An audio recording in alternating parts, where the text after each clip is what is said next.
Hello, I'm Bob Ackerman, editor-in-chief of Signal Magazine, and welcome to our Signal Media Executive Interview.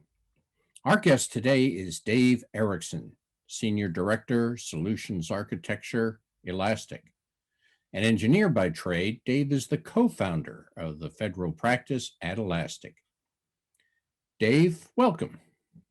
Morning, Bob. Thanks for having me. It's a good morning here in Washington, D.C. Likewise, I'm right across the river from you. We're going to be talking about real-time situational awareness. So let's set up a basis here. How do you define real-time and situational awareness? Absolutely. Thank you. So it's a pleasure to be here. And this topic is one that is sort of near and dear to our hearts because it is something that I hear about when I go around talking to our military users when they're talking about their mission. There's a lot of infrastructure, there's a lot of IT, there's a lot of software running around these shops. But when you get to the heart of it, when we're talking about real-time situational awareness, we are talking about mission. We're talking about making sure that the most pertinent and most relevant information is in the hands of the warfighter and as close to real time as possible. Obviously, there's some speed of light issues as we're trying to get information up and down off of satellites and across fiber optic networks, but making sure that the real-time view, the analytics, right, the situational awareness that's going to come to the people making decisions in the field is as both relevant and timely as possible. And I think this applies both to things like entity analytics, people, places, things, where is my blue force, all those topics, as well as the threat landscape for cybersecurity. What is going on my networks, right? What do I need to be looking at right now? Not a report of what happened yesterday, but what is my 360-degree view of what's happening right now? Well, I think we all agree that in today's battle space, real-time situational awareness is absolutely critical to warfighters. What are you seeing, though, as gaps that have to be overcome? Yeah, I think we're coming at this from the data angle and the platform angle very often as a software company. When we think about gaps, a lot of them are of our own creation. There are a number of data silos. These are good systems. These are systems that have a purpose, that are well built, have stood the test of technical architecture refresh, but they're often separated. And getting answers out of the systems of record, the source of truth of some of this information, can be very difficult for someone who's in the field and then hot swapping between a number of different systems, trying to collect this operational picture of what's going on. So those data silos can become a real problem. And then secondly, combining that into a unified view of what's happening, that multi-int perspective for our warfighters, that's critical. And so having a platform and having an approach, a data strategy really, to go tackle that is something that we love talking about with our users, and we love getting our users to share information between each other about how they're having success with that. Okay, then. How do we close these gaps? So I think closing them is something that I see happening in the field, right? And enabling our leaders who are forward thinking, enabling our teams that are working with data, giving them a competitive advantage here as leaders in the industry and as their leadership in the military is often about helping them iterate faster.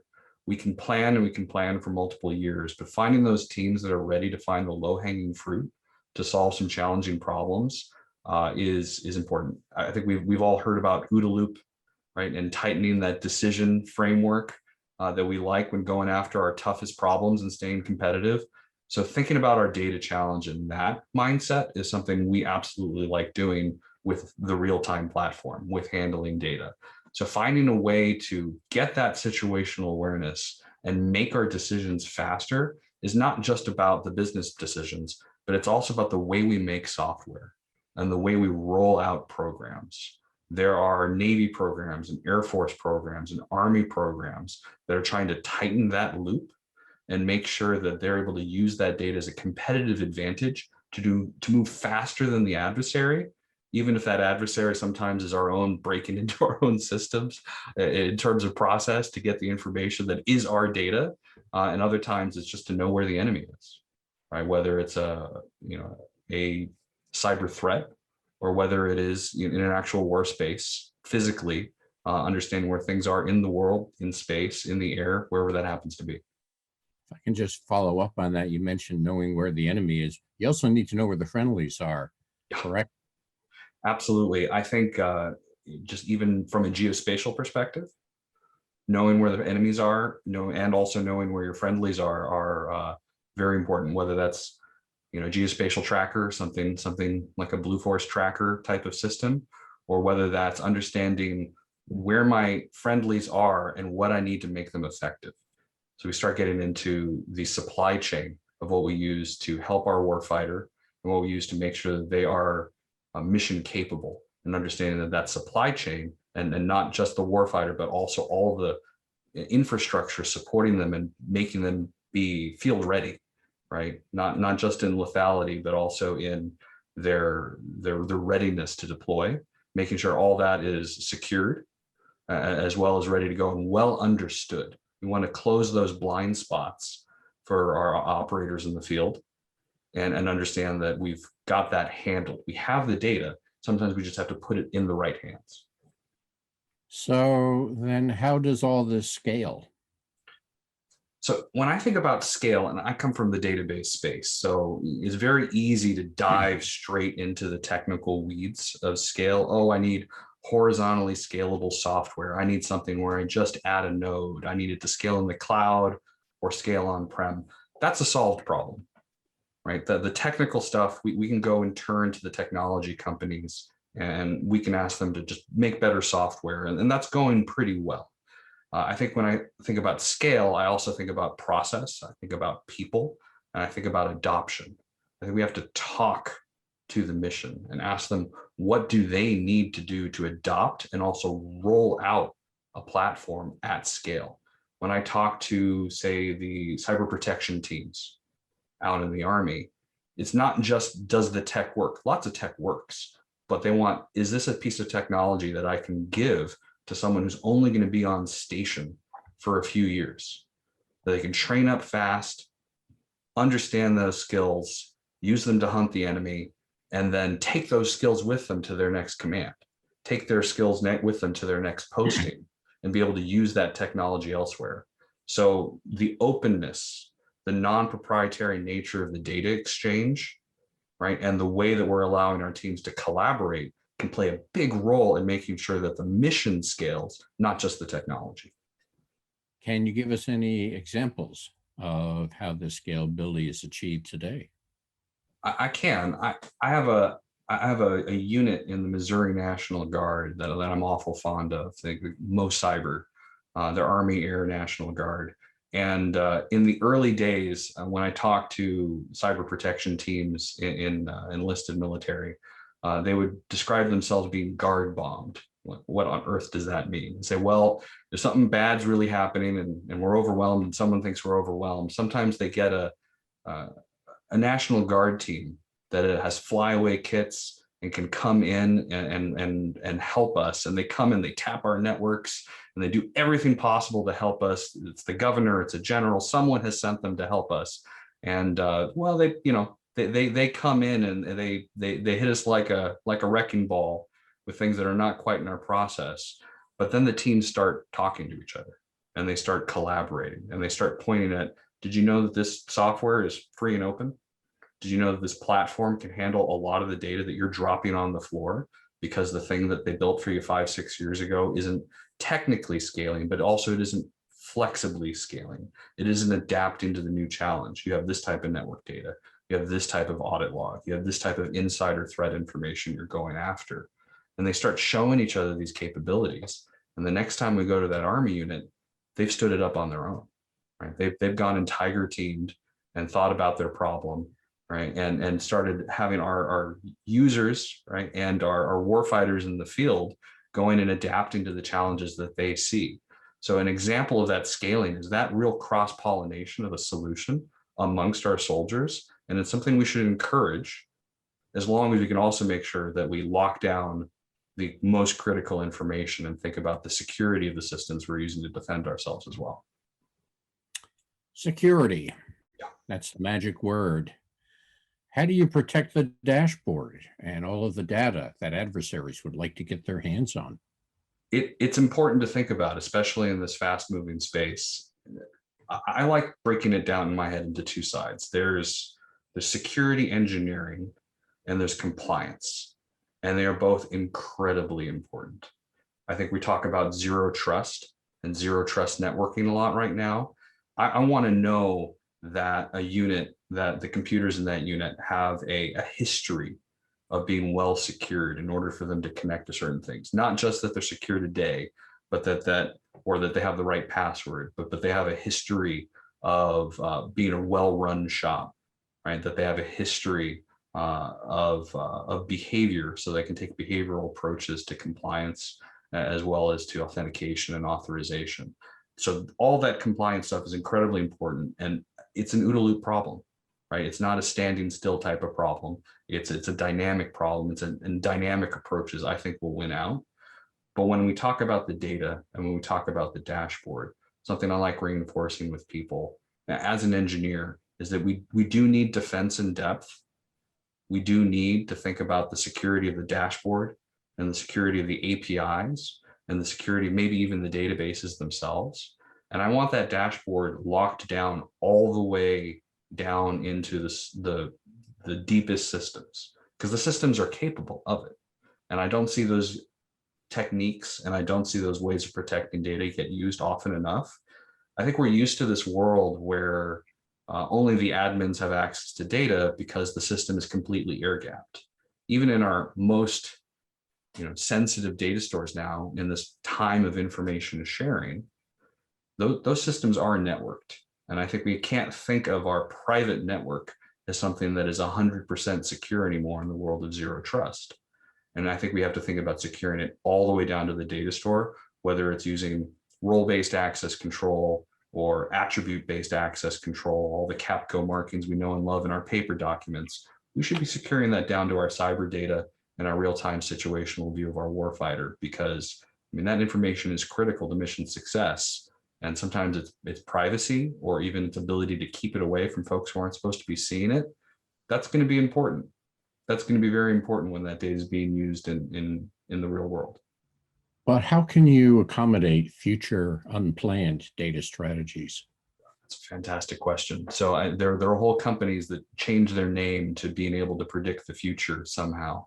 So unplanned takes an angle that I think is something that the U.S. military is very good at thinking about, right? And understanding that we can't know everything now, and we have to challenge our leaders not only to think ahead, but also to build a force that's capable of adapting and pivoting to meet new challenges, whether that's through that OODA loop concept or whether it's building upon technology that is open and flexible, right? I in the technology industry, I've gone into lots of places and I've asked, hey, you want to solve this problem? Where's the data? And they say, well, we have the data, but that data isn't a proprietary data structure, so I can't show it to you. Only 2 people in this building are allowed to see it because it's actually owned by the vendor. I go, owned by the vendor? This is the Army. It's your data, right? What can we do to make sure that we're building the future of how we approach data in a way that's open and flexible and non-proprietary, so that data can be used and reused. When I talk to the Joint Artificial Intelligence Command, Jake, they're innovating on open schemas and open ways of doing information exchange that are extensible per command, but have a core element of commonality, so that we don't lose that flexibility in a committee, but are able to share and exchange not only the data, but the analytics that we do upon that data, whether it's a machine learning job or a model or an approach to hunting on that data, mirroring the knowledge of threats and marrying the knowledge of how our data is going to be well structured when we bring it into our DoD systems. And that's the technique of defense, marrying those 2 pieces of information and keeping it open, flexible, interchangeable, shareable between not only our US military allies, but also our allies overseas. That's absolutely essential to staying faster than the attacker. In some ways, we have the home ground advantage in some of these cybersecurity fights, right? We have the time to prepare, and I think we should be using that time to prepare to be as ready as possible to pivot and meet new challenges. Can all this work in real-time situational awareness for the supply chain? Supply chain gets mentioned a bunch. So real-time situational awareness for supply chain, I think about speeding the decisions that someone needs to make about the supply chain. The supply chain and all the information on it can be hard to get data, but just holding the data does not secure the supply chain. Looking at it and making decisions based on it, better decisions, faster decisions, I think is the challenge here. So yes, we can hold that, whether it's geospatial in nature, whether it's line item in nature in terms of procurement and purchases and where things came from. It's whether or not my devices have been properly patched and whether or not the things that are actually affecting my mission, whether it's an air conditioning system, something operational technology, or just where's my fuel coming from? Where does my fuel cross? Where does that mission of delivering fuel to my mission, what is the security of that supply chain, not only from the provenance of the vendor, but also from all the things that can affect its delivery to me. I need to know that it's going to be, where it needs to be at the right time in order for me to execute my mission. So having that level of situational awareness, yes, that's something you can scale, but it's not just about having the data. It's about presenting it in a way that a human being can understand, getting it out of the spreadsheet and get it into a business level view that whether you're a general or a private, you're going to be able to understand and help play your role in securing that mission. It's been said that any chain is only as strong as its weakest link. And that certainly holds true for the supply chain. So how do you take advantage of real-time situational awareness to help resolve issues with that weakest link? That's a great question. So when we're all used to talking about MITRE attack, maybe, or the Lockheed Martin kill chain in the cyber world, but kill chain is a concept older than cyber, right? Thinking about what is the weakest link and how do I disrupt the chain of events, right, or the chain of a mission, and attacking the weakest link or defending the weakest link in some cases. So if I'm trying to secure my supply chain, it's good to have compliance, and it's good to make sure I have all the data, and it's good to kind of see the full picture, but then charging a team to be threat hunters on that data. Not just that I checked all the boxes and everything is compliant, but charging a team of threat hunters on that data, even if that data isn't cyber data, and asking someone should spend their time, their primary time, as going through that data, assuming that there's a problem, because I bet they can find that weakest link if you put a smart person against that data. So making that searchable, accessible, right? Making that something that they can see in real time, not just after the fact. I think that's essential. Okay. Looking over the realm, what else do people really need to know about real-time situational awareness? So thanks for asking that. I think for real-time situational awareness, I think it's a word we use just to lift up the mission aspect of something over the technology.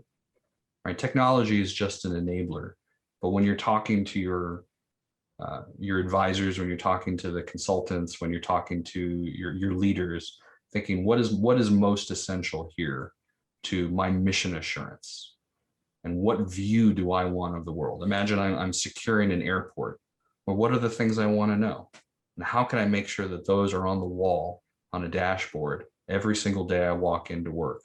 And the moment some aspect of that mission assurance changes, how do I turn that light red? Can I challenge my teams to have a real-time picture of the most important things?